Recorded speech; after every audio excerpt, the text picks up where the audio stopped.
First off, well done on your first assignment, Jesse. The idea behind this assignment goes a little further than just Adam and Eve. It also extends to Abel and Cain's responsibility. All four had a responsibility to God to maintain the earth as the Father saw fit.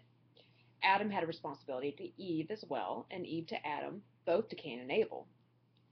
But Cain and Abel had a responsibility to each other and to our Father, as shown by our Father asking Cain what happened to his brother, and he was like, am I my brother's keeper? Well, obviously he was, because our Father kind of got mad at that. Anyways, we're led to believe that in both stories, of the four of them, only Abel's responsibility was unchallenged, as well as his integrity.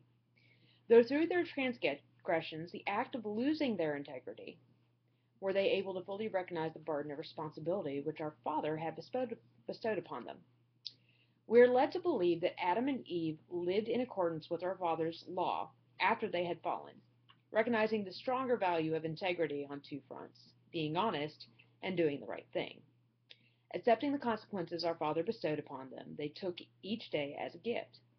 They learned to be unafraid of performing the will of our Father. In the telling of Cain and Abel's birth, we know that Cain was the seed of Satan and Abel the seed of Adam. Abel, being the embodiment of honoring thy father and mother, thus understood the value of learning from his parents' mistakes and placing full faith in our Father. Cain, however, was his own father's son, believing as Satan did that life was meant to be free of all inhibitions. While it's never explained 100% why our Father rejected Cain's offerings, we do know that instead of trying to seek reason, or the reason out, he lets his emotions get the better of him, resulting in Cain's death. His lack of integrity, that is to say, his unwillingness to do what was right, as well as being honest when approached, is what ultimately caused him the greatest pain, being cast out and having a mark on him, ultimately later on being killed. And I guess there's some differences in opinion there. Some believe that it was by his own son in the seventh generation.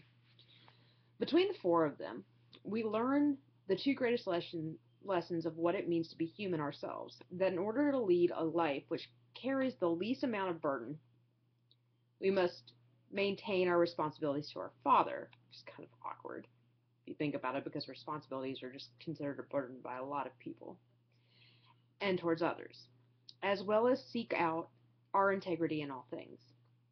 Doing the right thing, for it is how society is balanced, being honest when we make the mistakes so that we can grow from them.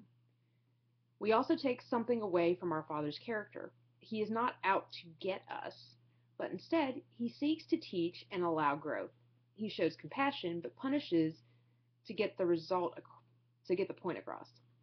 He wants us to rise to the occasion of accepting our responsibilities and performing them with integrity.